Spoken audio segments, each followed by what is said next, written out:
আজকে CPD centre for policy dialogue সিপিডির গবেষণা পরিচালক একটি মন্তব্য করেছেন। আমরা ভেবেছিলাম জাতীয় নির্বাচন অনেকগুলো রাজনৈতিক দল অংশ নেবে, কিন্তু শেষ পর্যন্ত একটা দ্বিদলীয় নির্বাচন হতে যাচ্ছে, অর্থাৎ দুই দলের মধ্যে লড়াই। এনসিপি সেখানে যে একটি শক্তি হয়ে উঠতে পারলো না, যেটি জুলাই অভ্যুত্থানের পরে অন্যতম জনপ্রিয়তার শীর্ষে ছিল এই তরুণ নেতৃত্ব, সেটি কি আবার এই যে অভিযোগ আপা যেগুলো বললেন সেই কারণে কি সে আস্থা হারিয়েছে? না, এটা আমি মনে করি না। অভিযোগগুলো ধরেন এগুলো নেহায়েতি অভিযোগ। এগুলো অভিযোগ মানে ধরেন এনসিপিকে যেভাবে ফ্রেমিং করার চেষ্টা করা হয়েছে, এনসিপি কিংস পার্টি।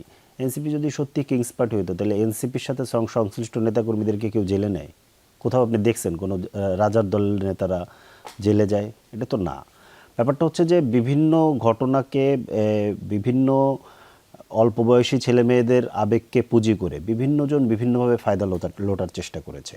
আপনার বৈষম্যবিরোধী ছাত্র আন্দোলনের মধ্যে বৈষম্যবিরোধী ছাত্র আন্দোলন কখনোই এনসিপির সাথে সংশ্লিষ্ট কোনো প্রতিষ্ঠান ছিল না, এখনও নাই। মাঝখানে বৈষম্যবিরোধী ছাত্র আন্দোলনের কার্যক্রম বন্ধ ছিল। বৈষম্যবিরোধী ছাত্র আন্দোলনের বিভিন্ন মধ্যে বিএনপির লোকেরা ছিল, মানে ছাত্রদলের ছেলেমেয়েরা ছিল, শিবিরের ছেলেমেয়েরা ছিল, ইভেন আওয়ামী লীগের ছাত্রলীগেরও কিছু ছেলেমেয়েরা ছিল এখানে, এবং প্রত্যেকেই এই ব্যানারটাকে ব্যবহার করেছে তাদের মতো করে। এবং এইখানে বিভিন্ন ধরনের একদম রাজনীতি না করা এরকম কি বলে আনাড়ি টাইপের শিক্ষার্থীরাও যুক্ত হয়েছিল। তাদেরকে বিভিন্নভাবে বিভিন্নজন ব্যবহার করেছে, ব্যবহার করে তাদেরকে কিন্তু বিভিন্ন ট্র্যাপে ফেলেছে, বিভিন্ন ফাঁদে ফেলেছে। সেইগুলো ভিন্ন প্রশ্ন। কিন্তু বৈষম্যবিরোধী ছাত্র মানে আপা যে দুইটা ঘটনার কথা বললেন, দুইটা ঘটনায় তো বৈষম্যবিরোধী ছাত্র আন্দোলনের নেতাদের সাথে হয়েছে। তো এইটার দায় এনসিপি কিভাবে নেয়? এটার দায় তো এনসিপির কাঁধে আসে না। যদি ধরেন ওই ধরনের ইয়ে থাকে। কিন্তু ধানমন্ডির ঘটনা যেটি, তিনি বৈষম্যবিরোধী নেতা হলেও তিনি এখন এনসিপি নেতা। এনসিপি নেতাই তো ধানমন্ডি এটা ছাড়িয়ে আনার জন্য তাকে কিন্তু শোকজও করা হয়েছে এবং তাকে একটা সাময়িক সময়ের জন্য অব্যাহতিও দেওয়া ছিল। এরপরে সে কার্যকর ব্যাখ্যা দিয়েছে, ব্যাখ্যার পরে তাকে কিন্তু এই অব্যাহতি প্রত্যাহার করা হয়েছে।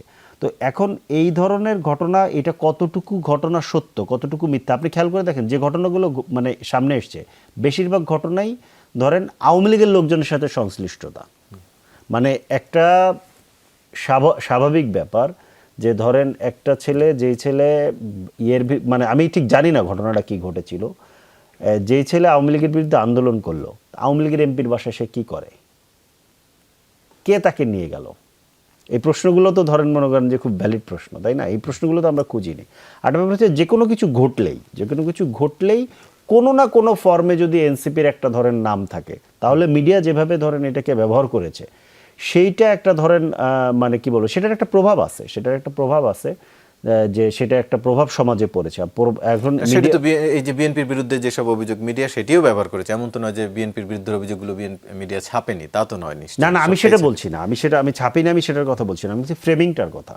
ফ্রেমিংটা যেমন আমি লাস্টের দিন আপনার এখানে এসে বলেছি যে ধরেন ছাত্র দলের তিনজন কর্মী চাঁদাবাজি করতে গিয়ে গ্রেফতার হয়েছে ছাত্র দলের, এবং সেইখানে আপনার টেলিভিশনের যে ফেসবুক চ্যানেল, সেই ফেসবুক চ্যানেলের যে ফটোকার্ড, সেই ফেসবুক পেজের ফটোকার্ড 8 ঘন্টা পরেও আসতে হচ্ছে এইভাবে যে এনসিপি পরিচয়ে চাঁদাবাজি করতে গিয়ে গ্রেফতার।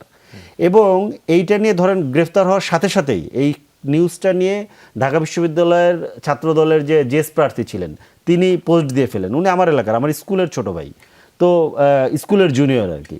তো উনি পোস্ট দিয়ে ফেলছেন, অথচ পরে দেখা গেল তার সাথে ওই ছেলের ছবি আছে, যে ছেলে গ্রেফতার হয়েছে। অথচ পরিচয়টা যেহেতু এনসিপির, তো দ্রুত এনসিপিকে ইয়ে করো। এবং মিডিয়া তো এনসিপির নামটাই থেকে যাচ্ছে, হায়ারিস এনসিপির সাথে তাদের কোনো সংশ্লিষ্টতাই নেই। মানে এটা আমার নিজের এলাকার ঘটনা দেখে আমি এটা বলতে পারি। এটি কয়েক রকমই হয়েছে। আপনি যেটি বলছিলেন শুরুতে যে অন্যান্য দলের কর্মীরাও এসে বৈষম্য বিরোধী কিংবা ব্যবহার করে আসার চেষ্টা করেছে, সেটিও সত্য।